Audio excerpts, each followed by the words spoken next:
para a gente conseguir debater um fenômeno, vamos chamar assim. Fenômeno? Um fenômeno, porque é um negócio fenomenal discutir isso. A gente tem que ter clareza do que é e do que significa esse termo liderança tóxica, /liderança destrutiva, /liderança medíocre, enfim, tudo aquilo que a gente já vem discutindo, né? Quem se habilita... Eu vou puxar essa, na verdade, estou monopolizando aqui de uma vez que eu sou o host do episódio de hoje, mas porque eu coloquei uma fonte, na verdade, no documento de preparo. Olha só que coisa maravilhosa. A gente prepara agora um documento com toda a pauta desse dia. Era para ter sido assim desde sempre, tá? Mas assim... Mas a gente fez, né? Sobre consistência. A primeira temporada foi sobre consistência. E aí o André comentou nesse documento, falou assim, cara, muito bom esse negócio que eu coloquei lá, que eu, na verdade, não criei nada, eu só peguei num texto maravilhoso que eu estava lendo, que fala sobre as características psicológicas dos líderes tóxicos e define algumas frentes, dentre elas, narcisismo como uma característica muitíssimo frequente de liderança tóxica. Nem todo narcisista é tóxico, mas todo tóxico com certeza tem um quê de narcisismo. Tem a liderança fantasma, eu não sei se vocês já conviveram com isso, e tem rolado uns memes maravilhosos, né, que apelidam os colegas e chefes com nomes muito bons, mas Gasparzinho é um deles, que é aquele líder que desaparece do nada, ele aterrissa, ele surge na tua frente com um monte de demanda e um caos de coisas que ele joga em cima de você, então são os líderes fantasmas.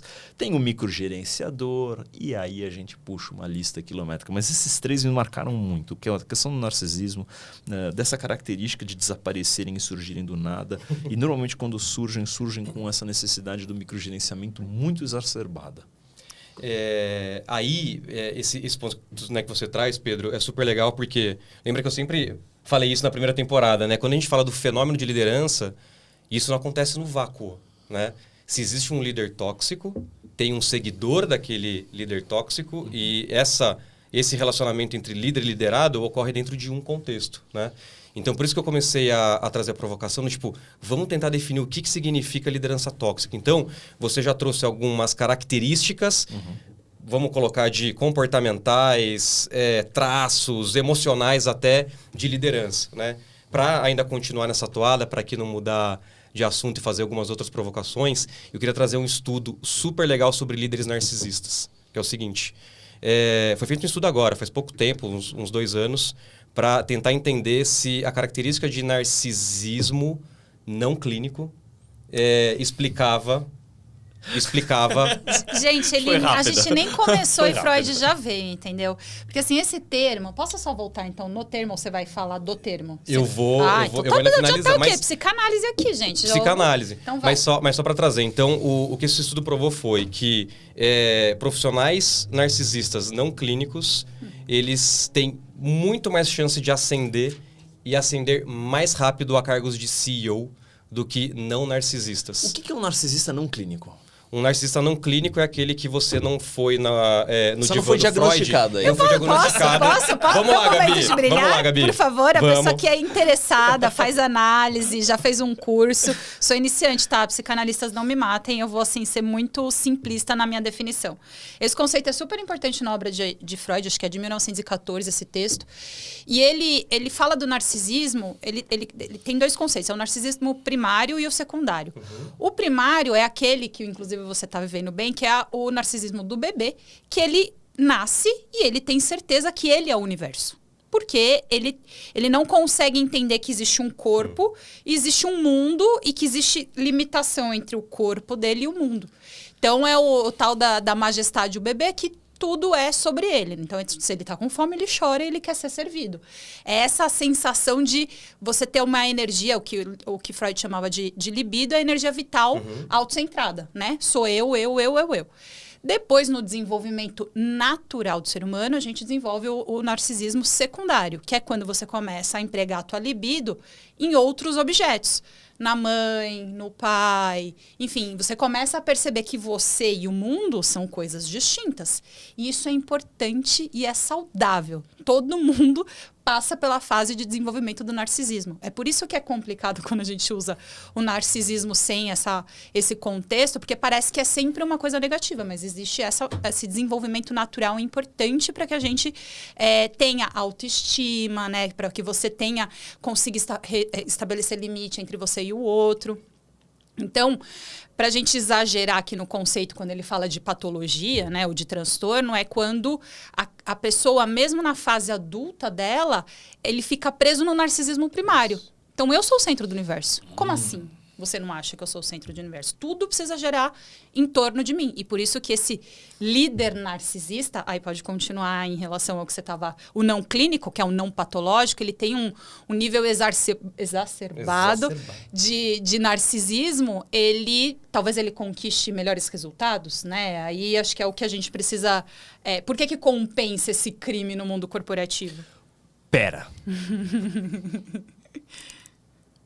Eu entendi até agora que todo mundo nasce narcisista. Sim, é uma fase do importante desenvolvimento da nossa psique. Entender quem sou eu e quem é o mundo. E que existe narcisismo que não é tão ruim assim? Não, é uma coisa natural do nosso desenvolvimento. A gente precisa ter ser um pouco autocentrado justamente para isso, para a gente ter autoestima, para a gente estabelecer limites. Se você achar que só o mundo é que tem razão e que você não tem nenhum amor próprio, nada, isso é uma coisa negativa. O problema é quando essa balança fica desequilibrada.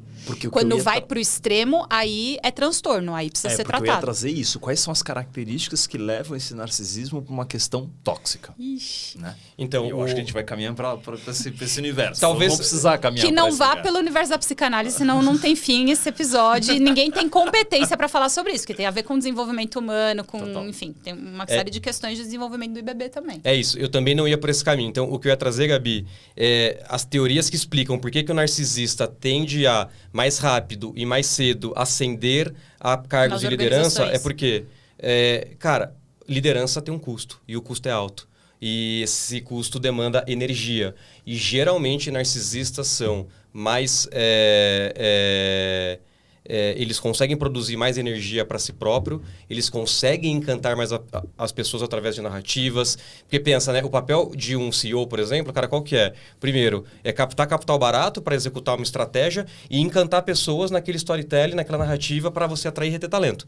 Cara, como você faz isso? Através de fala, de comunicação, de demonstrações, as pessoas vão seguir. Essa é uma das grandes teorias da firma, que os liderados seguem o líder, a imagem e semelhança. Então tem essa questão do narcisista. Só que qual que é o ponto? E o Pedro falou uma frase super legal no início, que isso é corroborado já, né, pela ciência.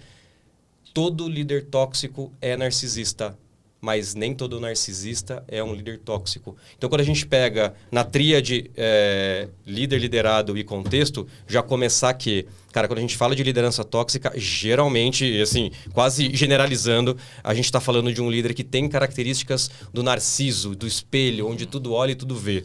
Me idolatro e me acho incrível e, de novo, o universo gira em torno de mim. Eu ia até contribuir trazendo algumas características adicionais, porque eu também no trabalho de pesquisa eu acabei caindo num conteúdo da Talences Group e eles fizeram uma pesquisa sobre lideranças tóxicas e seus impactos na cultura organizacional. Legal. E aí foram mais de 500 entrevistados, tem uma certa distribuição entre os cargos e tal, só com pessoas do mundo corporativo.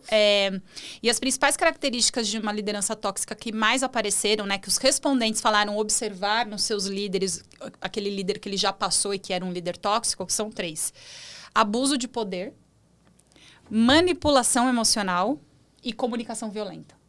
Então, assim, eu acho que é perigoso aqui nesse episódio a gente ficar só falando de características, porque acho que cada pessoa que está em casa vai conseguir olhar para o seu histórico de pessoas que você já teve como líder ou pares, enfim, etc., na sua vida corporativa e reconhecer certas características. Mas tem alguns elementos que são muito similares, né? Assim, uma coisa que a gente bate o olho e identifica fácil. Quais que são os 3 de novo? Abuso de poder, manipulação emocional comunicação violenta. Comunicação violenta. Mas tem várias outras, tá? Excesso de controle, abordagem autoritária, falta de disponibilidade para ouvir, isso é ótimo.